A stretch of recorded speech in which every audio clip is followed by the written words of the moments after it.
Hey girls, good morning. Back at your nanny job. Kids. Ugh. There's a lot of jobs in this world that I think I would enjoy and be good at it. That ain't one of them. Like, I'd love to be a cashier at a grocery store. I think it would be so much fun. Like, I'd be really good at making pizza. I think I'd have fun working in like a little store at the mall. As long as it wasn't a children's store. Hi, buddy. I'm such a kid lover. Yeah, he knows it. All right. March 18th, marriage to a captive woman. Deuteronomy 21:10 through 14. Suppose you go out to war against your enemies, and the Lord your God hands them over to you, and you take some of them as captive. And suppose you see among the captives a beautiful woman, and you are attracted to her and want to marry her. If this happens, you may take her to your home, where she must shave her head and cut her nails, and change the clothes she was wearing when she was captured. She will stay in your home, but let her mourn for her father and mother for a full month. Then you marry her, and you will be her husband, and she will be your wife.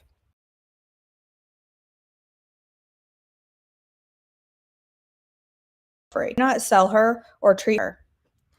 Rights of the firstborn, Deuteronomy 21:15 through 17. Suppose a man has two wives, but he loves one and not the other, and both have given him sons. And suppose the firstborn son is a son of the wife he does not love. When the man divides his inheritance, he may not give the larger inheritance to his younger son, the son of the wife he loves, as if he were the firstborn son. He must recognize the rights of his oldest son, the son of the wife he does not love, but giving him a double portion. By giving him a double portion. He is the first son of his father's virility, and the rights of the firstborn belong to him. Dealing with a rebellious son, Deuteronomy 21:18 through 21.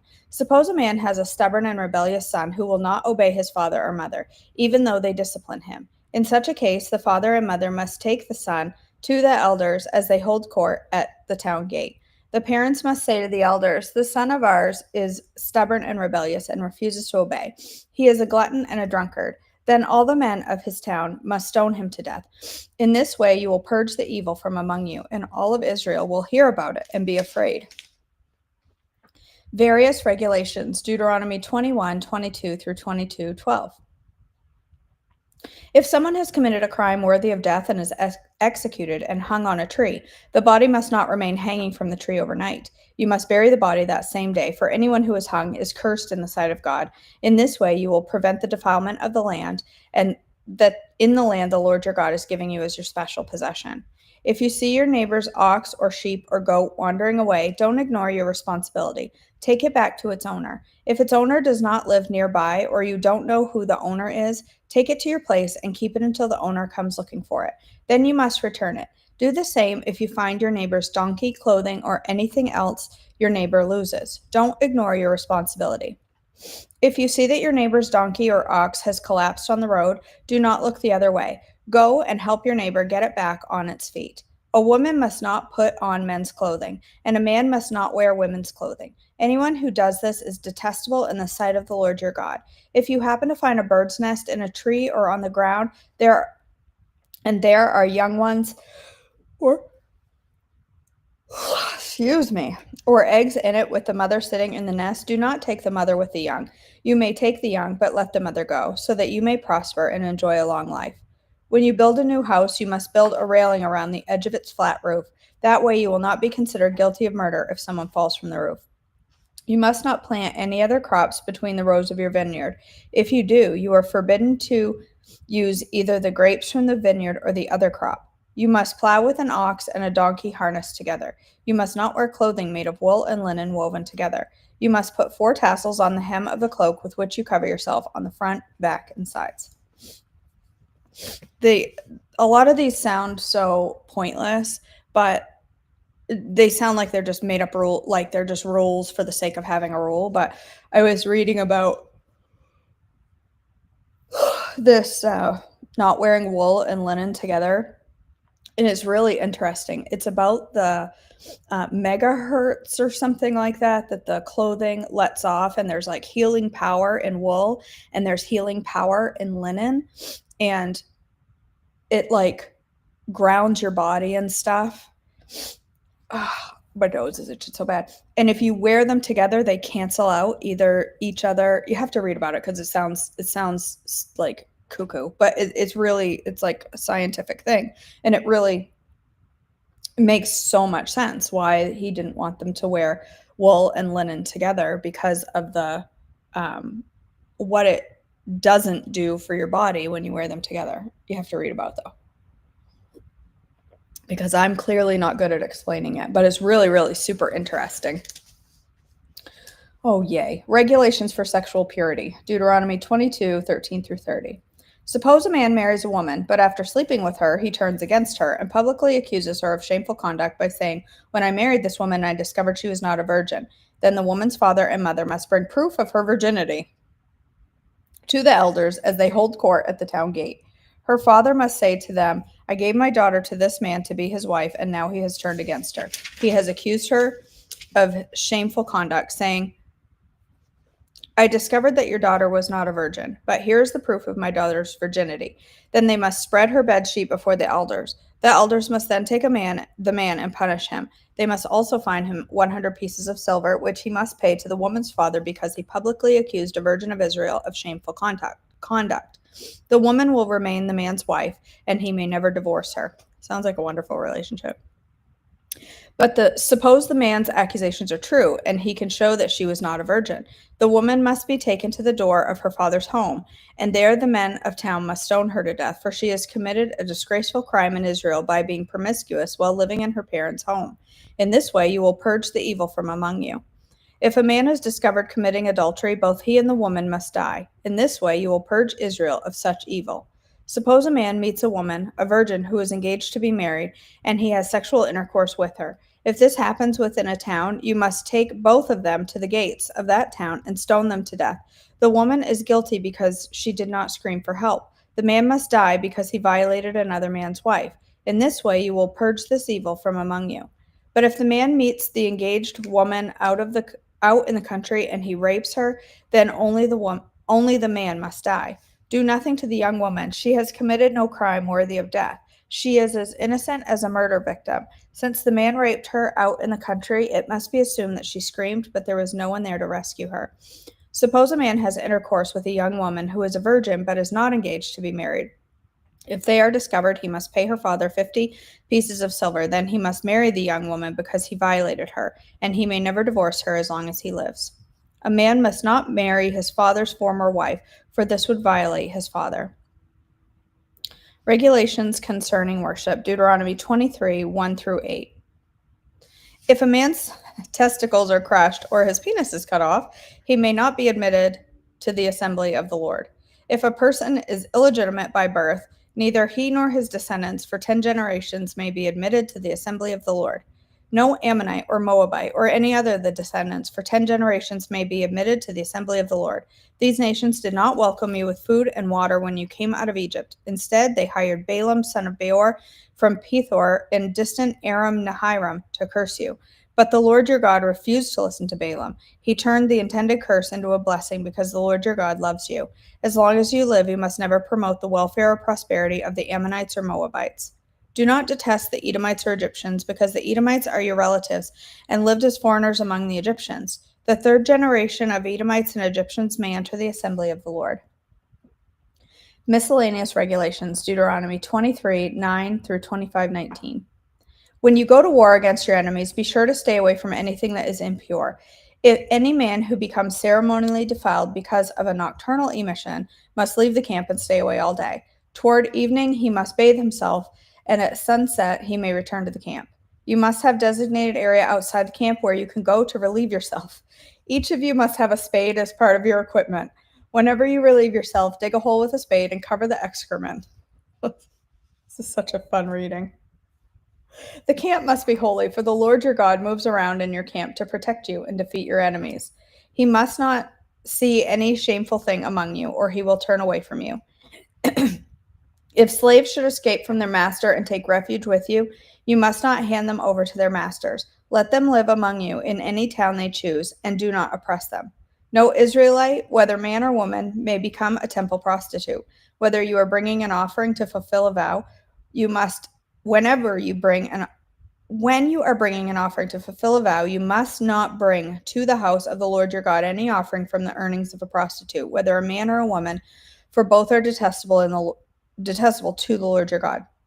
Do not charge interest on the loans you make to fellow Israelites, whether you loan money or food or anything else. You may charge interest to foreigners, but you may not charge interest to Israelites, so that the Lord your God may bless you in everything you do in the land you are about to enter and occupy. When you make a vow to the Lord your God, be prompt in fulfilling whatever you have promised. For the Lord your God demands that you promptly fulfill all of your vows, or you will be guilty of sin. However, it is not a sin to refrain from making a vow. But once you have voluntarily made a vow, be careful to fulfill your promise to the Lord your God. When you enter your neighbor's vineyard, you may eat your fill of grapes, but you must not carry any away in a basket. And when you enter into your neighbor's field of grain, you may pluck the heads of grain with your hand, but you must not harvest it with a sickle. Suppose a man marries a woman, but she does not please him. Having discovered something wrong with her, he writes a document of divorce, hands it to her, and sends her away from his house. When she leaves his house, she is free to marry another man.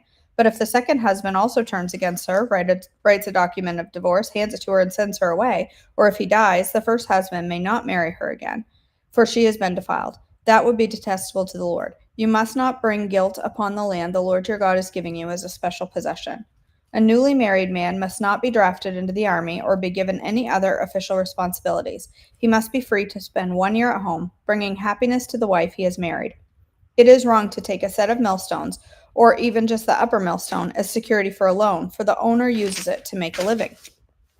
If anyone kidnaps a fellow Israelite and treats him as a slave or sells him, the kidnapper must die. In this way you will purge the evil from among you. In all cases involving serious skin diseases, be careful to follow the instructions of the Levitical priests. Obey all the commands I have given them. Remember what the Lord your God did to Miriam as you were coming from Egypt. If you lend anything to your neighbor, do not enter his house to pick up the items he is giving as security. You must wait outside while he goes and brings it out to you. If your neighbor is poor and gives you his cloak as security for a loan, do not keep the cloak overnight. Return the cloak to its owner by sunset so he can stay warm through the night and bless you, and the Lord your God will count you as righteous. Never take advantage of poor or destitute laborers, whether they are fellow Israelites or foreigners living in your towns. You must pay them for their wages each day before sunset because they are poor and are counting on it. If you don't, they might cry out to the Lord against you, and it would be counted against you as sin. Parents must not be put to death for the sins of their children, nor children for the sins of their parents. Those deserving to die must be put to death for their own crimes. True justice must be given to foreigners living among you and to orphans, and you must never accept a widow's garment as security for her debt. Always remember that you were slaves in Egypt, and that the Lord your God redeemed you from slavery. That is why I have given you this command. When you are harvesting your crops and forget to bring a bundle of grain from your field, don't go back to get it. Leave it for the foreigners, orphans, and widows. Then the Lord your God will bless you in all you do. When you beat the olives from your olive trees, don't go over the boughs twice. Leave the remaining olives for the foreigners, orphans, and widows. When you gather the grapes in your vineyard, don't glean the vines after they are picked. Leave the remaining grapes for the foreigners, orphans, and widows. Remember that you were slaves in the land of Egypt. That is why I am giving you this command. Suppose two people take a dispute to court, and the judges declare that one is right and the other is wrong. If the person in the wrong is sentenced to be flogged, the judge must command him to lie down and be beaten in his presence with the number of lashes appropriate to the crime, but never give more than 40 lashes. More than 40 lashes would publicly humiliate your neighbor. You must not muzzle an ox to keep it from eating as it treads out the grain. If two brothers are living on the same property and one of them dies without a son, his widow may not be married to anyone from outside the family. Instead, her husband's brother should marry her and have intercourse with her to fulfill the duties of the brother-in-law. The first son she bears to him will be considered the son of the dead brother, so it is his name that will not be forgotten in Israel. But if the man refuses to marry his brother, she must go to the town gate and say to the elders assembled there, my husband's brother refuses to preserve his brother's name in Israel, and he refuses to fulfill the duties of a brother-in-law by marrying me. The elders of the town will then summon him and talk with him. If he still refuses and says, I don't want to marry her, the widow must walk over to him in the presence of the elders, pull his sandal from his foot, and spit in his face. Then she must declare, this is what happens to a man who refuses to provide his brother with children. Even afterward in Israel, his family will be referred to as the family of the man whose sandal was pulled off. If two Israelite men get into a fight and a wife of one tries to rescue her husband by grabbing the testicles of the other man, you must cut off her hand. Show her no pity. You must use accurate scales when you weigh out merchandise, and you must use full and honest measures. Yes, always use honest weights and measures so that you may enjoy a long life in the land the Lord your God is giving you. All who cheat with dishonest weights and measures are detestable to the Lord your God. Never forget what the Amalekites did to you as you came from Egypt. They attacked you when you were exhausted and weary, and they struck down those who were straggling behind. They had no fear of God. Therefore, when the Lord your God has given you rest from all your enemies in the land he is giving you as a special possession, you must destroy the Amalekites and erase their memory from under heaven. Never forget this. It's so funny to me in this chapter where you're like, 1 minute you're pulling off a sandal and spitting at somebody. The next minute we're grabbing people by the testicles and cutting off hands, and then we're worried about accurate weights and measures.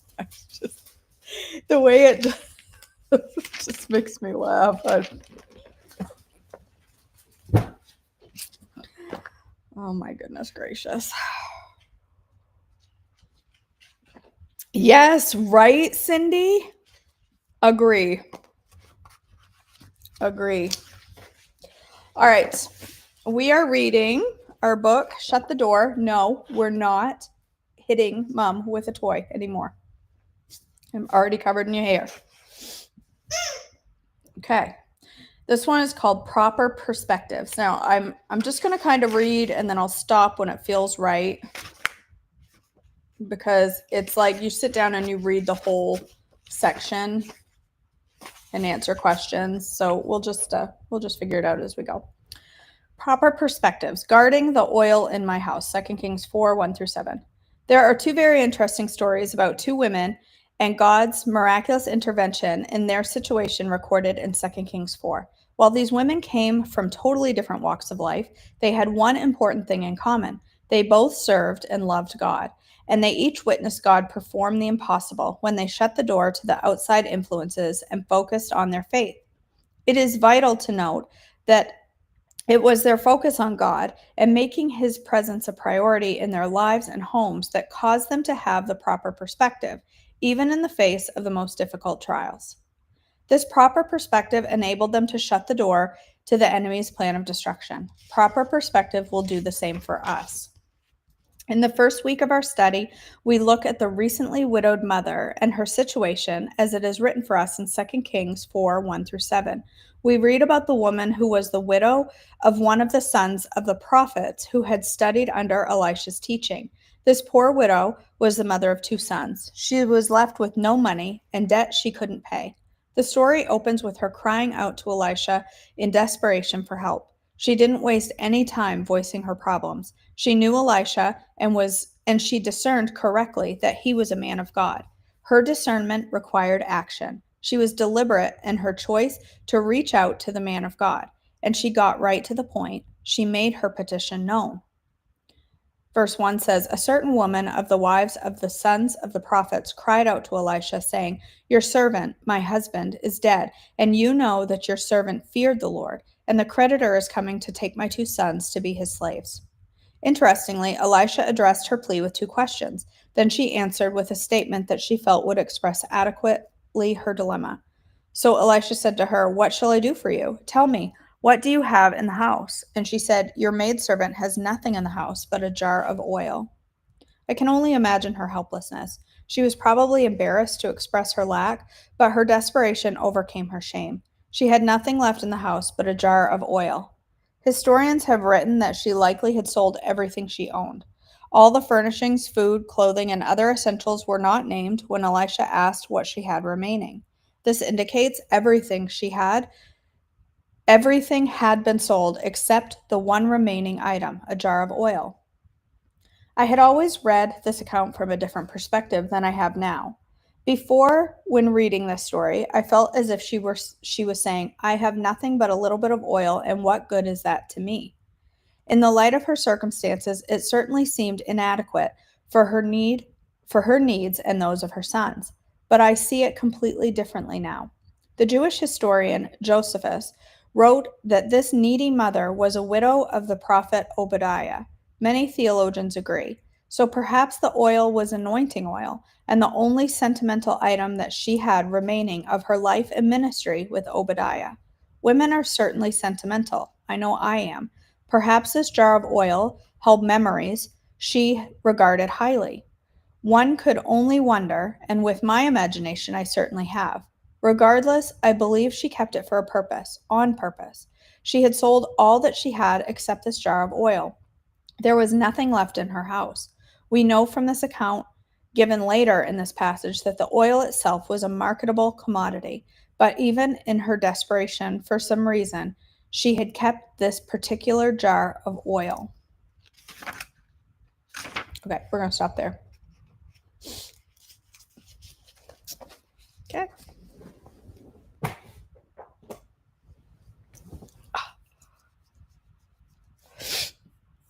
Let me go ahead and read back.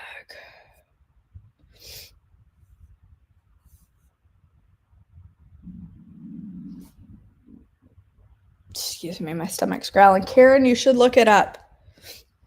You should look it up. There's really benefits to it.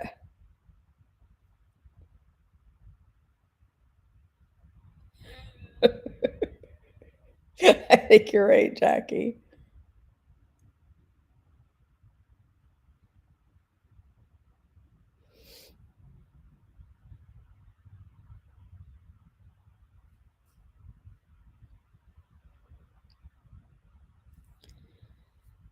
All right.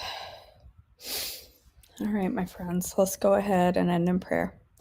God, our Father, we thank you for this day. We thank you for our time together here. I thank you for these women that come together and read devotions together. And I just thank you for drawing us all close together as women to learn more and more from your word and to draw closer to you. God, I pray for each and every need here today. You know them all. I just ask for your grace and mercy and provision today for each one of them.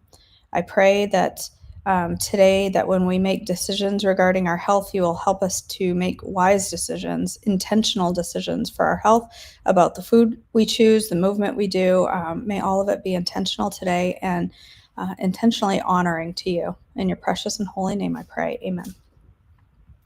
All right, sweet friends. Yeah, there is. Yeah, she has talked about that. And linen. It's really interesting. Oh, it sounds woo woo, but it's really not. It's really interesting. It's something about like the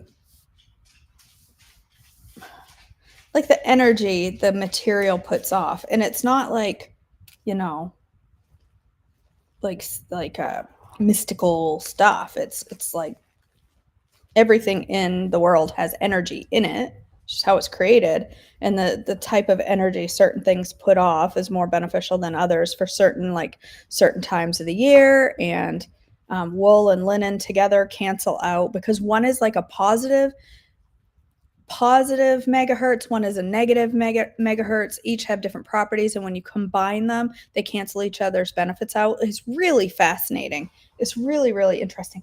Can you please leave me alone for 2 seconds? All right, well, I just want some oatmeal for breakfast this morning. I haven't had oatmeal in 2 weeks because we've been making other things, and I've been craving some oats. I haven't had them forever, and yeah, so I might just make basic oats here this morning, basic lemon cream or something oats. And